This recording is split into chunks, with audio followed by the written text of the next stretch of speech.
We're here to plunge into a whole stack of sources and pull out the really key nuggets of knowledge for you. That's the plan. And today, this is fascinating, we're taking a journey into, well, the very fabric of everyday American English. Yeah, the real stuff people actually say. Exactly. Not just looking at words in isolation, but, seeing them as these incredibly powerful tools for connection, for expressing exactly what we mean, and for really understanding the world around us. It's amazing, isn't it, how much weight a simple phrase can carry? Totally. It shapes our interactions constantly. Absolutely.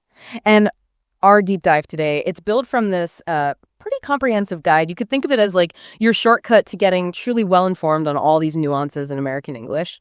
It's just packed, hundreds of common phrases, expressions, all the linguistic bits and pieces that make up the rhythm of, daily conversation. And what's really crucial, I think, is how these everyday phrases aren't just for like basic communication. They're key to getting the culture, the subtle stuff, the unspoken ways we actually convey meaning and, build relationships. Yeah, the subtext. So our mission today is basically to unpack all that richness, find some surprising insights into how we communicate, and hopefully give you that genuine aha moment about the language you're hearing and probably using all the time. Exactly. I've kind of broken it down. We'll look at expressing feelings, then describing the world, then all the actions, the verbs of life, and finally those tricky hidden meanings, the idioms and shortcuts. Sounds like a good plan. Okay, let's start with that emotional landscape then. When you look at the sheer breadth of our emotional vocabulary, what does that tell us about how Americans process and express feelings? Well, it's quite telling, isn't it? The source material really highlights this huge spectrum. It seems to point towards a real desire for precise emotional communication.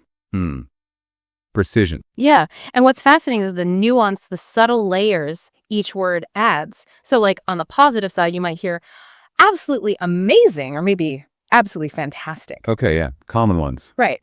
And both are strong positives, obviously. But amazing often carries this like sense of wonder or surprise. The view is absolutely amazing. Gotcha. A bit breathless. Yeah, kinda. Yeah. Whereas a fantastic, it might be more about the overall quality or just excitement. Like we had a fantastic time. It feels a little different. That's a great distinction. Okay, what about excited versus hopeful? Both positive, but they feel different, like you said. Exactly. So excited for the party, that suggests this immediate energetic buzz, right? Anticipation for something definite. The party's happening. Right, it's on the calendar. But feeling hopeful, that's gentler, more future-looking, optimism about something that isn't certain yet. You'd be hopeful about a job interview, probably not excited because you don't know the outcome. Oh, okay. Yeah, that makes sense. The certainty factor. Yeah. These little differences, they just allow for a much richer way to talk about what's going on inside. And, on the flip side, the negative stuff, American English has so many ways to talk about challenging emotions, too. Like a terrible accident versus cruel trick. Very different feelings there. Oh, definitely. A terrible accident that implies something unfortunate, unintended, causes distress. It pulls for empathy, Yeah. But a cruel trick, well, that's got intent behind it. A deliberate act to cause pain or embarrassment. It suggests malice. So the words aren't just describing the event. They're judging it almost. Exactly. They describe the nature of it and the emotional response it triggers. And then you have phrases like, a bit disappointed or a little confused. Oh, yeah, the classic understatement. Right. They soften potentially strong negative feelings. It helps maintain, conversational politeness, which is itself a subtle cultural thing. It really makes you realize how much we communicate beyond just a basic feeling, like layers. Yeah. And what about those really quick bursts, like surprise or realization? Phrases like, oh dear, or whoa. Oh, those are fantastic examples. Interjections. They're like emotional shortcuts. Shortcuts. I like that. Yeah. Oh dear is usually like sympathetic or a mild lament for something a bit unfortunate, but not, the end of the world. Oh dear, I forgot my keys. Right. Minor inconvenience. Whereas whoa, that's pure surprise or awe, often at something unexpected or impressive. Whoa, look at those lights. Yeah. Big reaction. They just convey that immediate emotional response without needing a whole sentence. Makes conversations feel more, dynamic. Totally. Okay, speaking of dynamic, let's shift gears. How we paint pictures with words, descriptions. It's not just about facts, right? It's about creating a scene, a feeling. When you look at how Americans describe the world, what really jumps out? Well, what's fascinating there, I think, is the power of really precise language, adjectives especially, how they can just transform a simple observation into something, well, tangible, memorable. Very tangible, yeah. Take rough road versus smooth stone. These aren't just descriptions. They evoke a physical sensation, don't they? Totally. You can almost feel them. Exactly. A rough road implies discomfort, bumps, maybe going slower. A smooth stone suggests calmness, something pleasant to touch.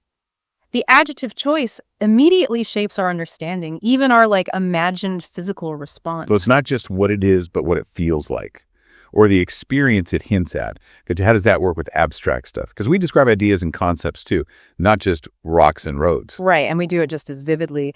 Consider inspiring ambition versus a good habit. Okay, both positive but different. Very different. Yeah. Inspiring ambition, that carries a sense of grand vision, motivation, potential impact. It's aspirational. Big picture. Yeah. Whereas a good habit, that's practical, consistent, beneficial because it's regular.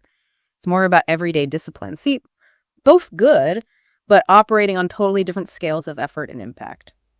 That's a really clear distinction. Or how about logical versus sensible decision?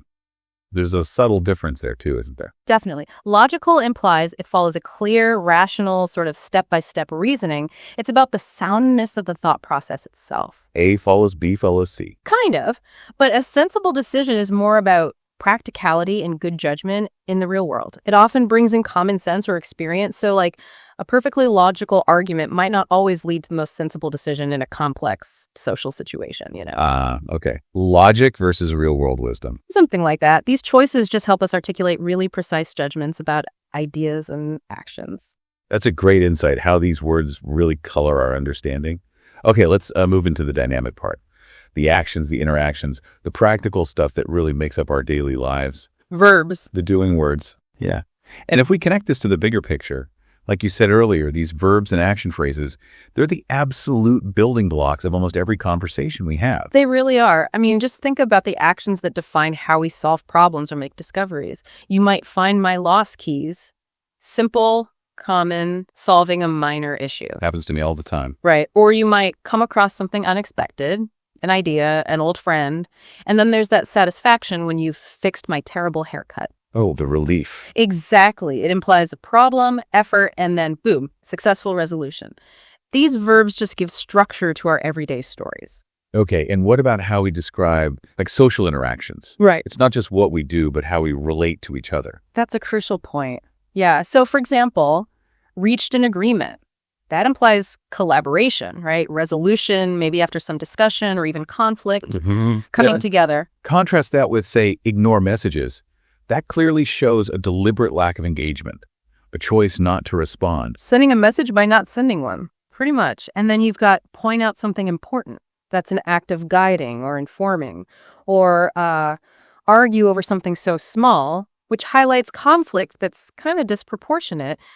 These phrases just capture the essence of that whole social dance we do. It really makes you think about the choices we make, even subconsciously, when we just pick a verb. Yeah. And the sheer volume of phrases for just daily routines, physical actions. Oh, it's huge. It's really a testament to how much our lives are built on repetition and just moving around, from the really mundane stuff like get up at 7 a.m. or brushing your teeth to the more involved things like cook dinner or maybe having walked all day.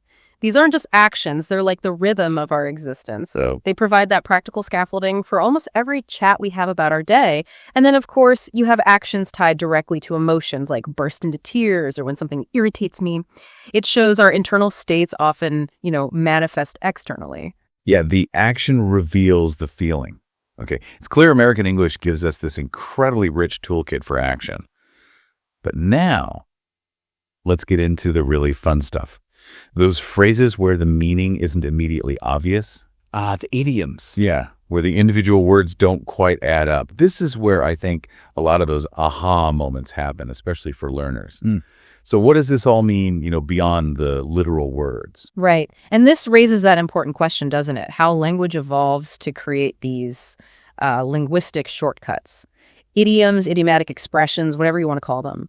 The meaning just isn't the sum of its parts. Right. Like break in. Literally, think of snapping something. Exactly. But in this context, it means to enter a place, like a house or a car, by force. Usually to steal something. Like in the example, someone trying to break in last night, but the dogs stopped them. The context makes it clear it's not about, breaking a bone. Okay. And burst into tears. We talked about that when you don't literally explode. Not at all. It just means to suddenly, uncontrollably start crying really hard. Or, you can burst into laughter too. Same idea. Intense, sudden emotional outpouring. Got it. And rumor. That sounds simple, but it's got that specific implied meaning, right? It's not just any story. Correct. A rumor is specifically not a verified fact. It's a story, a piece of info that people talk about, but it might not be true. It passes from person to person, no confirmation. Like, I heard a rumor our teacher is leaving, but I hope it's not true. It signals, unverified gossip, basically. Okay. Beyond those specific examples, there are just tons of others, these conversational shortcuts, where the literal meaning just doesn't work.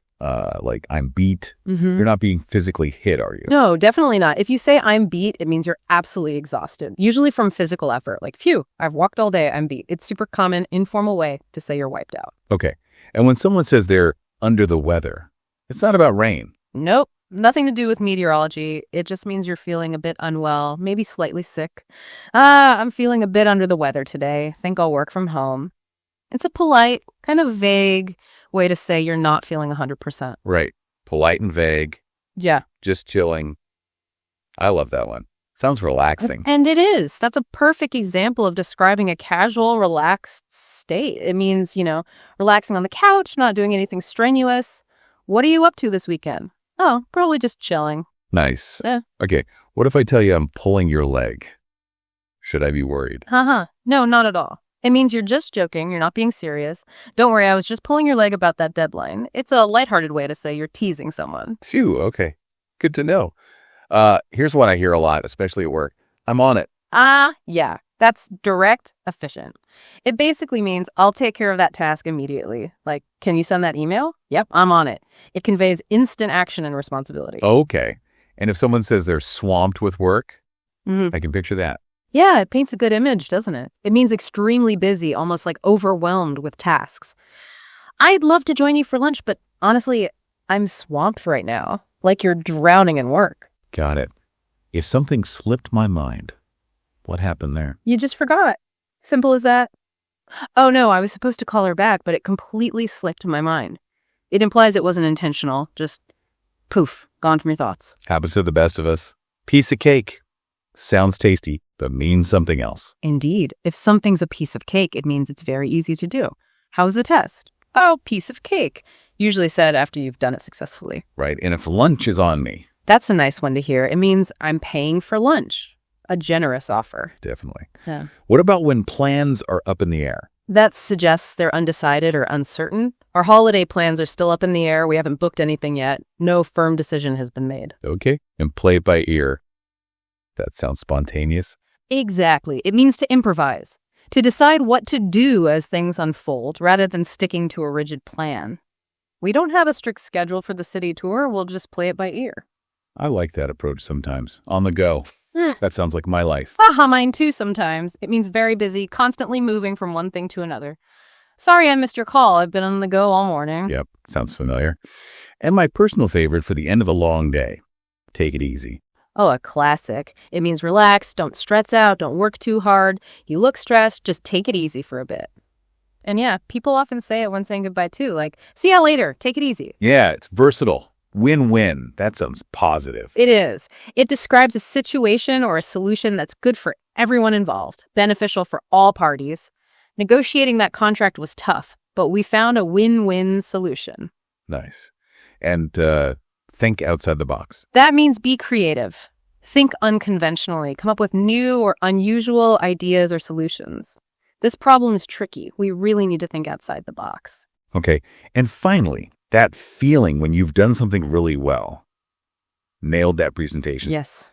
It means you did it perfectly, flawlessly, with great success. Wow, she absolutely nailed that presentation. The clients were super impressed. Total success. Wow.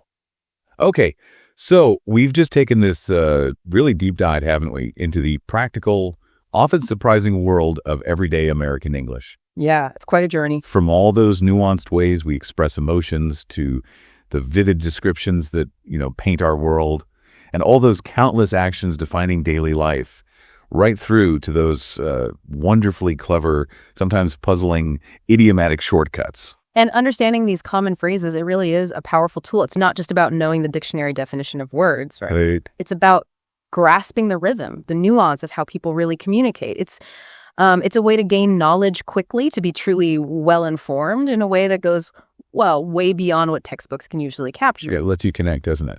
On a deeper, more authentic level. Exactly. It really is. Yeah. Okay, so to leave you all with a final thought to mull over. If language is truly a shortcut to understanding, how many hidden insights are still just waiting there, waiting to be uncovered in the everyday words and phrases we use constantly, often without a second thought? Good question. And maybe, how might recognizing those hidden meanings actually transform your next conversation? Yeah. Something to think about.